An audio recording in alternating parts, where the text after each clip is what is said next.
అనంతపురం జిల్లాలో ఖరీఫ్ మొదలై 2 నెలలు కావస్తున్నా కూడా వర్షాలు కురవకపోవడంతో అన్నదాతలు అవస్థలు పడుతున్నారు. వరుణుడు కరుణించకపోవడంతో రైతన్నలు తీవ్ర ఆందోళన చెందుతున్నారు. సీజన్ అదును దాటి పోతుందని ఆవేదన వ్యక్తం చేస్తున్నారు వారు. వానలు కురవాలని ఉరవకొండలో 5గురు రైతులు జిమ్మి చెట్టు నాగదేవతకు ప్రత్యేక పూజలు చేశారు, అభిషేకాలు చేశారు. 108 బిందెలతో జలాభిషేకం చేశారు. 108 నిమ్మకాయల హారం అర్పించారు. అనంతరం 108 కొబ్బరికాయలను కొట్టారు. తమ పూజలతోనైనా వరుణుడు కరుణిస్తాడేమోనని అంటున్నారు ఆ రైతులు.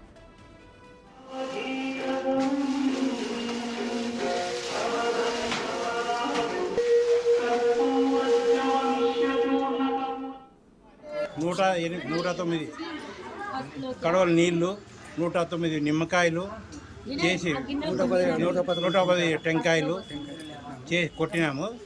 పూజ నెల రోజుల నుంచి వర్షాలు లేవు, విత్తనాలు వేసిన వాళ్ళు మొలకెత్తడం లేదు. అందుకని ఆ ఉద్దేశంతోనే వాన రావాలని జమ్మిమా కాలమ్మకి ఈ కొబ్బరికాయలు, నిమ్మకాయలు, 108 నీళ్లు, ఒక కడవల నీళ్లు పోయించాము.